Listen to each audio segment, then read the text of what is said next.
Hello everyone, this is John. I warmly welcome you all to my YouTube channel John's English Academy. ఈ రోజు సెషన్లో మనం ప్రాఫిషియన్సీ టెస్ట్కి సంబంధించినటువంటి క్వశ్చన్స్ని చూద్దాం. ఆంధ్రప్రదేశ్ యొక్క డిఎస్సి ఎగ్జామినేషన్స్లో ఖచ్చితంగా ప్రాఫిషియన్సీ టెస్ట్ని అదేవిధంగా అంటే ఇంగ్లీష్ ప్రాఫిషియన్సీని కంప్యూటర్కి సంబంధించినటువంటి నాలెడ్జ్ని టెస్ట్ చేయడం కోసం ఒక సెపరేట్ పేపర్ని డిజైన్ చేయబోతున్నారని తెలిసింది. దానికోసం మన యూట్యూబ్ ఛానల్లో ప్రాఫిషియన్సీ టెస్ట్కి సంబంధించినటువంటి ఒక సిరీస్ ఆఫ్ వీడియోస్ని చూద్దాం. ఇది వీడియో 1. అదేవిధంగా దీని తర్వాత కూడా నేను ఎస్ఐ కానిస్టేబుల్ సంబంధించినటువంటి వీడియోస్ని కూడా సిరీస్ వైజ్గా చేస్తాను. కొంచెం ఈ మధ్యకాలంలో నేను బిజీగా ఉండడం వల్ల యూట్యూబ్లో ఎక్కువ క్లాసెస్ చేయలేకపోయాను. కానీ ఇప్పటి నుంచి ఖచ్చితంగా కొంత టైం తీసేసి నా స్టూడెంట్స్ కోసం వీడియోస్ని స్టార్ట్ చేస్తాను. సో దట్ మీరు దీని నుంచి కొంత లాభాన్ని పొంది రాయబోతున్నటువంటి ఏ ఎగ్జామినేషన్స్ అయినా సరే ఇంగ్లీష్ అనేటటువంటిది ఒక అడ్డంకిగా ఉండకూడదు అనేది ఉద్దేశం. ఈ సెషన్లో మనం ప్రాఫిషియన్సీ టెస్ట్కి సంబంధించినటువంటి క్వశ్చన్స్ చూద్దాం. నేను ఒక క్వశ్చన్ ఎక్స్ప్లెయిన్ చేస్తున్నప్పుడు దానికి సంబంధించినటువంటి ఎన్నో అంశాలను కూడా చెప్పడం జరుగుతుంది. ప్రతి విషయాన్ని మీరు నోట్ డౌన్ చేసేసుకోండి. So let's start the session now. ఇప్పుడు మనం ప్రాఫిషియన్సీ టెస్ట్కి సంబంధించినటువంటి ఫస్ట్ వీడియోలో ఉన్నటువంటి బిట్స్ని ట్యాకిల్ చేద్దాం. ఇవన్నీ కూడాను అకాడమీ బుక్స్కి సంబంధించినటువంటి క్వశ్చన్స్ అండి. వాటిని యాజ్ ఇట్ ఈస్గా తీసుకోవడం జరిగింది విత్ ఆప్షన్స్. ఇప్పుడు మనం చేయాల్సిందల్లా ఇందులో ఉన్నటువంటి బ్లాంక్స్లో అప్రోప్రియేట్ ఆప్షన్ని చూస్ చేసుకోవడమే. క్లాస్ని స్టార్ట్ చేసే ముందు ఒక చిన్న అనౌన్స్మెంట్ అండి. ప్రాఫిషియన్సీ టెస్ట్కి సంబంధించినటువంటి ఆఫ్లైన్ బ్యాచ్, స్కూల్ అసిస్టెంట్ ఇంగ్లీష్కి సంబంధించినటువంటి ఆఫ్లైన్ బ్యాచ్ నా క్లాసెస్ అన్నీ కూడాను కాకినాడలో స్టార్ట్ కాబోతున్నాయి. అడ్మిషన్స్ కోసం ఈ నెంబర్కి డయల్ చేయొచ్చు. ఇప్పుడు ఈ క్వశ్చన్స్ని చూద్దాం. First question, she is adaptable dash change. ఇక్కడ ఫస్ట్ మీకు ఈ పదం యొక్క మీనింగ్ తెలవాలి. It is adapt, not adapt. Okay, దగ్గర సంబంధం ఉంటుంది. అడాప్టబుల్ అంటే అడ్జస్టబుల్ అన్నట్టు. అడాప్టబుల్ తర్వాత రావాల్సినటువంటి పదం ఏందో మీరు గెస్ చేయండి. ఏ ప్రిపోజిషన్ని రాయాలి?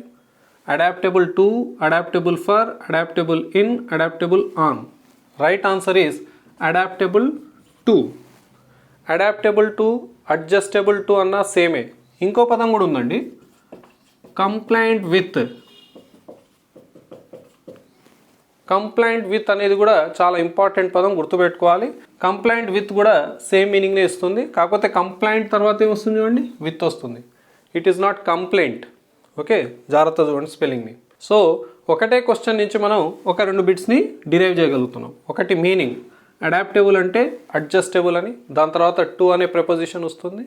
సిమిలర్ మీనింగ్ ఇచ్చేది కంప్లైంట్, కంప్లైంట్ తర్వాత విత్ వస్తుందని గమనించాలి.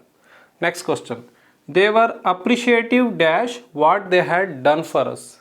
మీకు గుర్తుందా? దీనికంటే ముందు క్లాస్లో నేను మీకు ప్యారలలిజం గురించి చెప్పాను.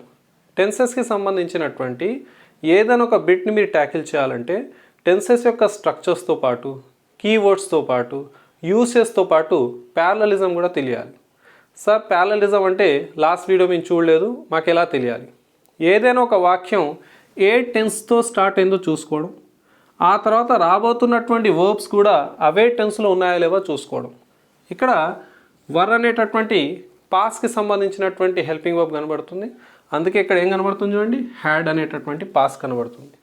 సరే, నేను మీకు ఇక్కడ టెన్సెస్ ఎక్స్ప్లెయిన్ చేయట్లేదు, బట్ ఒక క్వశ్చన్లో ఉన్నటువంటి వివిధ కోణాలలో మనం గ్రామర్ని కనుక తెలుసుకోగలిగితే ఎగ్జామినేషన్లో ఈజీ అవుతుంది. మీకు తెలిసి ఈ మధ్యకాలంలో ఇంగ్లీష్ అనేటటువంటిది ఎంత టఫ్గా వస్తుందో.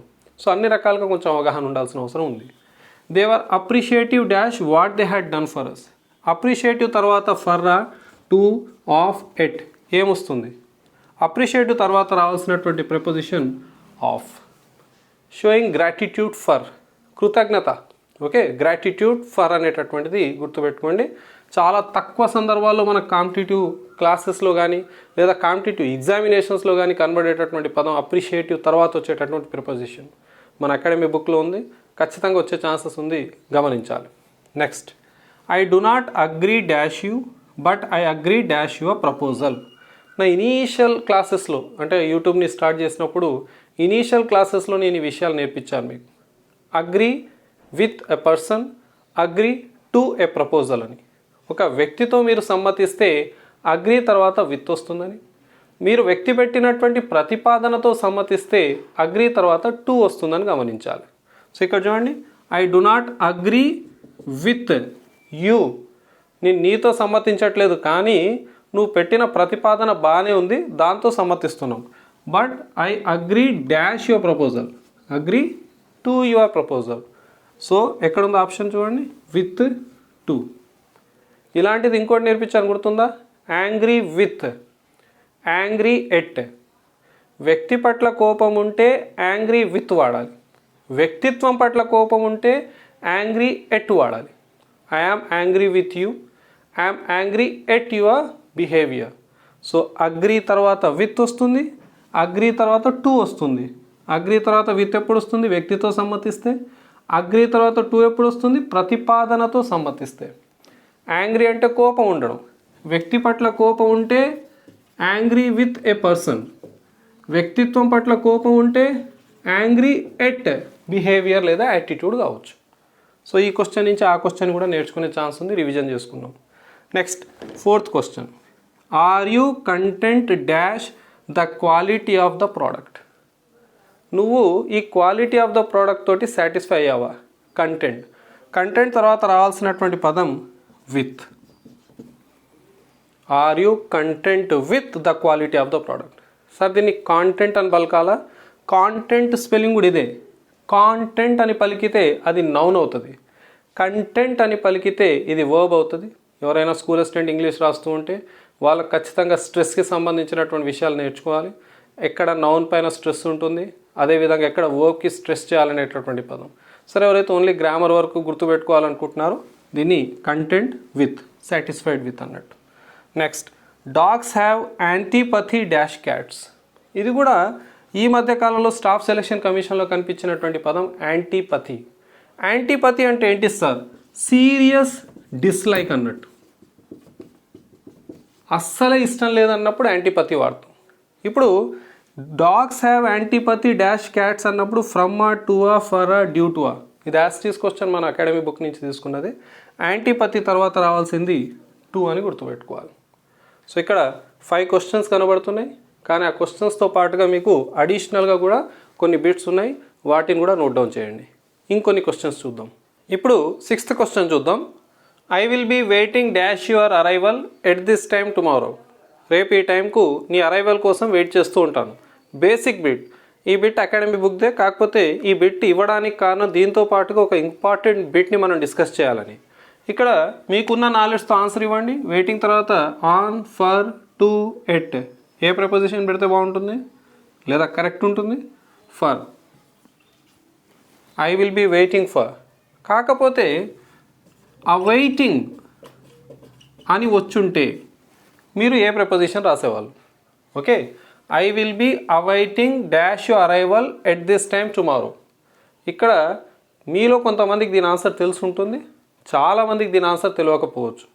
అవైటింగ్ తర్వాత ఏ ప్రపోజిషన్ కూడా రాయడానికి వీల్లేదు, ఇది గుర్తుపెట్టుకోండి. Okay, I will be awaiting your arrival at this time tomorrow. Waiting వస్తే ఫర్ పెట్టండి, అవైటింగ్ వస్తే ఏ ప్రపోజిషన్ కూడా రాయడానికి వీల్లేదు. Done. Next, my parents are very keen dash sending me to IIT. నా పేరెంట్స్ చాలా ఇంట్రెస్ట్ చూపిస్తున్నారు నన్ను ఐఐటికి పంపించడం కోసం. కీన్ అంటే ఇంట్రెస్టెడ్ అన్నట్టు, ఇంట్రెస్టెడ్ ఇన్, ఇది గుర్తుపెట్టుకోండి. ఇంట్రెస్టెడ్ ఇన్ అన్న, కీన్ తర్వాత ఇందులో ఉన్నటువంటి ఆన్ రాసిన సేమ్ మీనింగ్ వస్తుంది. Keen on, interested in. ఇంకో పదం కూడా ఉంది, ఎంతూజియాస్టిక్.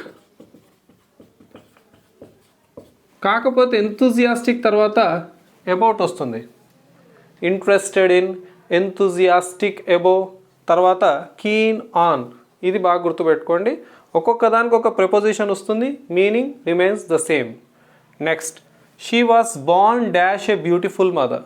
అకాడమీ బుక్లో ఈ క్వశ్చన్ యొక్క ఆప్షన్ చూసినప్పుడు నాకు కొంచెం ఆశ్చర్యం వేసింది. యాక్చువల్గా బార్న్ అనేటటువంటి పదం తర్వాత 2 ప్రిపోజిషన్స్ రాయొచ్చు అండి. బార్న్ టు ఒకటి, బార్న్ తర్వాత ఆఫ్ ఒకటి. బార్న్ టు అనేటటువంటిది పేరెంట్స్కి సంబంధించినటువంటి, ఓకేనా, ఫిజికల్గా ఉన్నటువంటి వ్యక్తుల నుంచి పుట్టినటువంటిది.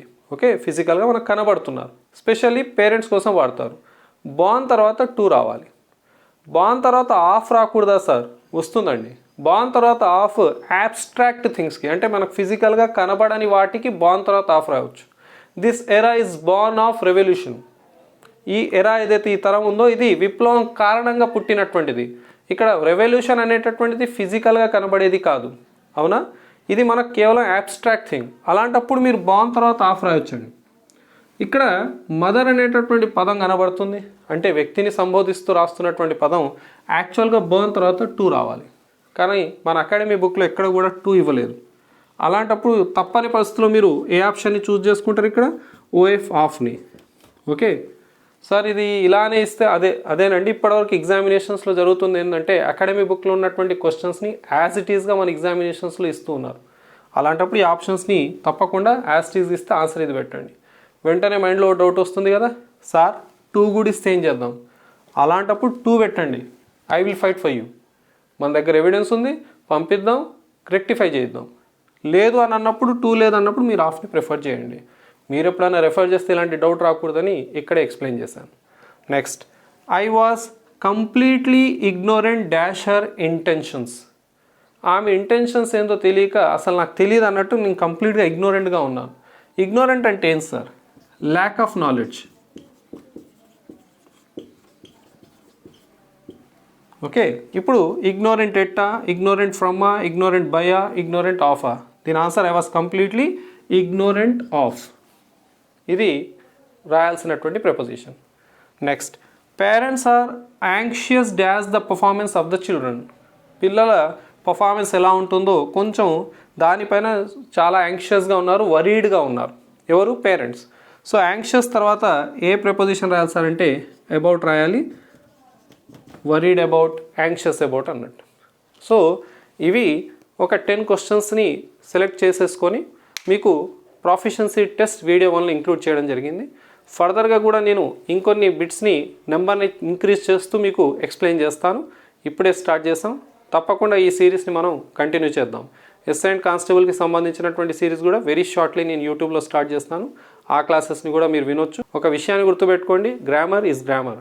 దానికి ఎస్ఐ కానిస్టేబుల్ గ్రామర్ అని, లేదా ప్రొఫిషియన్సీ టెస్ట్ డిఎస్సికి సంబంధించిన గ్రామర్ అని, స్కూల్ అసిస్టెంట్కి సంబంధించిన, ఎస్జిటికి సంబంధించిన, ఎస్ఎస్సికి సంబంధించిన గ్రామర్ ఎక్కడైనా కాన్సెప్చువల్గా ఒకటే ఉంటుందండి. క్వశ్చనింగ్ అడిగే విధానంలో మార్పులు వస్తాయి, కానీ కోర్ నాలెడ్జ్ లేకుండా మీరు ఎట్టి పరిస్థితుల్లో గ్రామర్ని ట్యాకిల్ చేయడం కష్టం అవుతుంది. ఏ ఎగ్జామినేషన్ అయినా ఆ కోర్ నాలెడ్జ్ని మీరు ఖచ్చితంగా ఇలాంటి క్లాసెస్ ద్వారా నేర్చుకోవచ్చండి. హవెవర్ ఈ సెషన్ ఇంతటితో ఆపుతాను. ఈ క్లాస్ మీకు నచ్చినట్లయితే లైక్ చేయండి. మీ ఫ్రెండ్స్ ఎవరైనా కాంపిటేటివ్ ఎగ్జామినేషన్స్ కోసం ప్రిపేర్ అవుతుంటే వాళ్ళకి తప్పకుండా షేర్ చేయండి. అదేవిధంగా నా ఛానల్ని సబ్స్క్రైబ్ చేసుకోవడం మర్చిపోకండి. Thank you very much. Have a nice day. See all of you.